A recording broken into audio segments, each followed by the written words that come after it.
PIMS, doctor Nausherwan Barki, doctor Faisal Sultan, chairman doctor Abid Malik, خواتین و حضرات, میں آج اس لیے خوش ہوں کہ میں نے جب ایمرجنسی دیکھی, جب میں ہماری گورنمنٹ آئی پہلی دفعہ, تو میں ایمرجنسی کا ایک دن رات کو چکر لگایا PIMS کی. تو جس حالات میں لوگوں کو میں نے دیکھا, تبھی فیصلہ کیا کہ ہمیں یہاں اتنے بڑے ہاسپٹل, جو ارد گرد سے سارے لوگ PIMS آتے ہیں, کہ جو سب سے تکلیف پہ لوگ آتے ہیں وہ ایمرجنسی میں آتے ہیں. اور اگر ادھر یہ نہیں بات کہ وہ ریفلیکٹ کرتا ہے ہاسپٹل کی کوالٹی, وہ انسانیت کا تقاضا ہے کہ جب ایک مریض سب سے زیادہ تکلیف میں ہو, اس کے لیے سب سے بہتر علاج ہو. تو یہاں الٹا ہے کہ PIMS کے اندر تو کئی بڑی اچھی ڈپارٹمنٹس ہیں, خاص طور پہ ڈینٹسٹری کی میں تعریف کروں گا, لیکن ایمرجنسی کے حالات بہت برے تھے. جب میں نے دیکھا تو آج ہم نے پوری وہ ایک پروسیس سے گزرے ہیں. باہر سے آرکیٹیکٹ جو اسپیشلائزڈ ہاسپٹلز بنانے کے آرکیٹیکٹ ہیں, گرام ریپ, جنہوں نے شوکت خانم کا بھی ڈیزائن کیا اور شوکت خانم دونوں ہاسپٹلز کا ڈیزائن کیا. اور آج اگر شوکت خانم کو دونوں ہاسپٹلز کو جوائنٹ کمیشن انٹرنیشنل کی سرٹیفیکیشن ملی ہے, تو اس کی ایک یہ بھی وجہ ہے کہ وہ ایک بلڈنگ بنی ہوئی ہے, ایک اسپیشلائزڈ ہاسپٹل کے ڈیزائنر نے, آرکیٹیکٹ نے بلڈنگ بنائی ہے. تو ہم یہ بھی چاہتے تھے کہ یہاں بھی یہ جو ایمرجنسی بنے وہ ایک اسپیشلائزڈ ہو, یعنی وہ خاص طور پہ کیٹر کرے جو کہ ایمرجنسی کے مریض آتے ہیں. تو اس کے لیے پھر گرام ریپ جو کہ امریکن آرکیٹیکٹ ہے, جو اسپیشلسٹ ہے, اور میں خاص طور پہ اپنے اوورسیز پاکستانیز کا شکریہ ادا کرنا چاہتا ہوں, کیونکہ انہوں نے سپانسر کیا. جتنا بھی خرچہ تھا یہ ایمرجنسی کے ڈیزائن پہ, ہمارے اوورسیز پاکستانیز نے وہ خرچہ دیا. یہ چیز ثابت بھی کرتی ہے کہ یہاں کتنی ہماری قوم کتنے کھلے دل کی ہے, جنرس لوگ ہیں. ان کو میرے خیال میں کوئی دنیا میں اتنی قوم اللہ کے نام پہ پیسہ نہیں دیتی جتنی پاکستانی قوم دیتی ہے.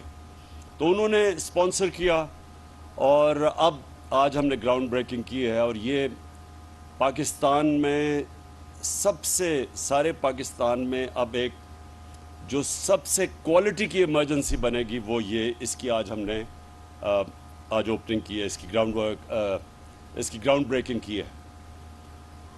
اور میں اس لیے بھی, یہ جو آپ نے جناح ہاسپٹل کی بھی آج ہم نے سٹون لینگ کی. جناح ہاسپٹل جو 300 بیڈ کا ہاسپٹل ہے, اور یہ ڈاکٹر فیصل نے صحیح کہا کہ 1985 کے بعد یہ پہلی دفعہ اسلام آباد میں ایک نیا ہاسپٹل بن رہا ہے. یہ ہم سب کو سمجھنا چاہیے کہ اسلام آباد پاکستان میں سب سے تیزی سے بڑھتا ہوا شہر ہے.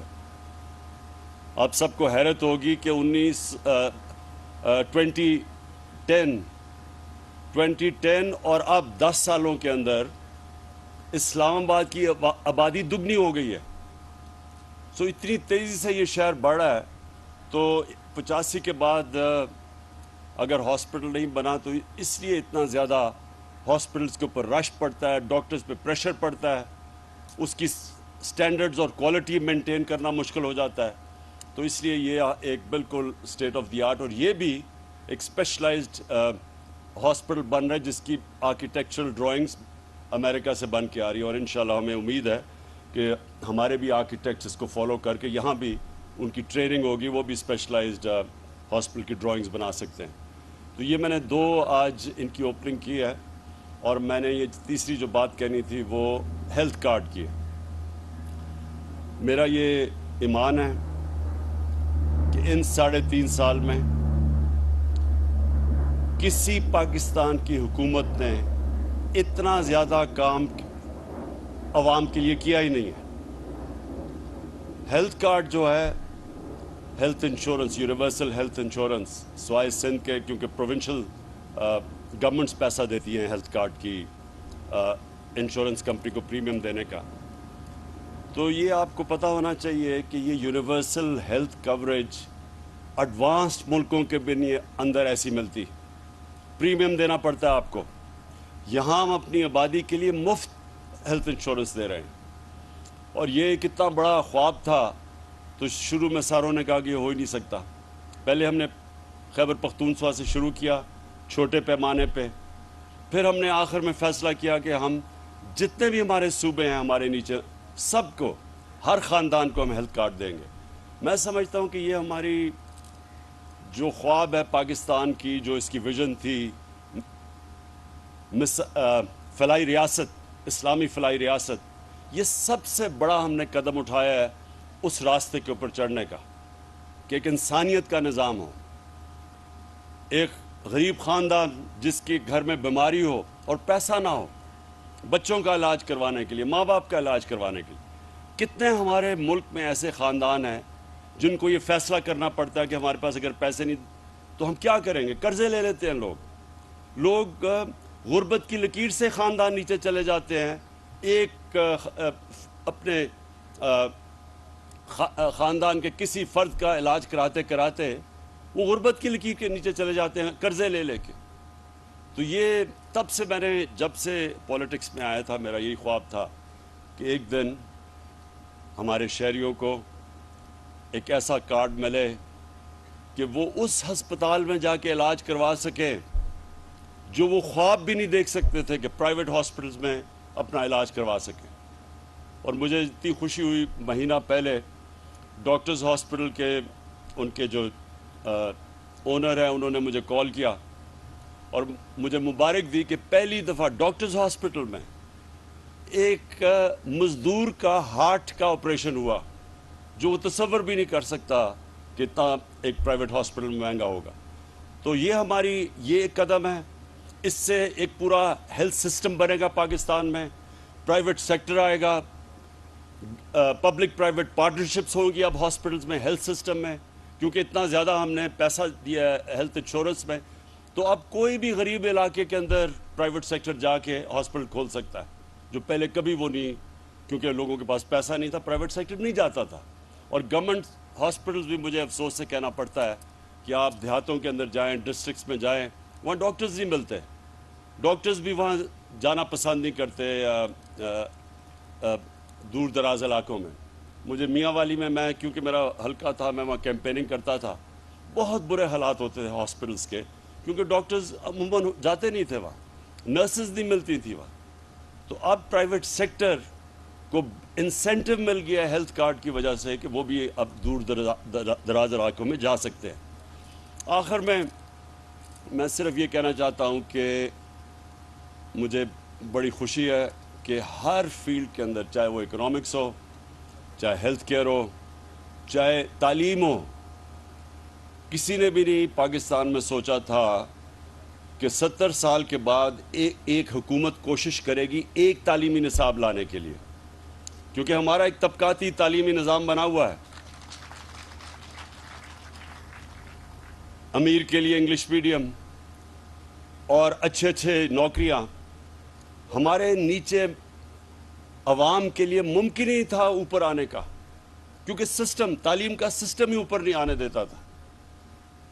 اور یہ پھر انگلش کی جو زبان ہے، یہ بجائے تعلیم سیکھنے کے لیے یہ کلاس ڈسٹنکشن بن گئی کہ انگریزی جو بولتا ہے وہ اوپر والی کلاس کا ہے، وہ بیچارے نیچے والی کلاس کے۔ اتنا بڑا یہ غلامی کا ہمارے اوپر بوجھ پڑا ہوا ہے کہ ہم کئی دفعہ میں دیکھتا ہوں کہ لوگ صرف یہ ثابت کرنے کے لیے پڑھے لکھے ہیں، وہ پہلے انگریزی میں 4-5 جملے کہتے ہیں پھر اردو میں آتے ہیں۔ یہ جو ہم نے اپنے اوپر احساس کمتری کا نظام بنایا ہوا ہے، یہ صرف اور صرف ایک کلونیل ایجوکیشن سسٹم کی وجہ سے جو ہم نے چینج نہیں کیا۔ تو آج مجھے بڑا فخر، ہم نے شروعات کر دی ہے بڑی مشکلوں سے، ایک سلیبس، ایک کریکولم، نصاب، اور 5 سے پھر آہستہ آہستہ اوپر لے کے جائیں گے۔ اور اس کے علاوہ جو ہم نے سیرت نبی کا فیصلہ کیا کہ اپنے سارے بچوں کو نبی کی سیرت پڑھائیں گے، کیریکٹر بلڈنگ کے لیے۔ یہ بڑا ضروری ہے، بڑی قوم بن ہی نہیں سکتی جب تک اس کا کیریکٹر بڑا نہ ہو۔ ہم جب مدینہ کی ریاست کی بات کرتے ہیں، مدینہ کی ریاست کی سب سے بڑی کوالٹی کیا تھی؟ نبی صلی اللہ علیہ وسلم نے لوگوں کے کیریکٹر بدل دیے۔ وہ فکری انقلاب تھا۔ لوگ غلط سمجھتے ہیں کہ وہ تلوار سے کوئی انقلاب آیا تھا۔ ان کے مدینہ کے ہجرت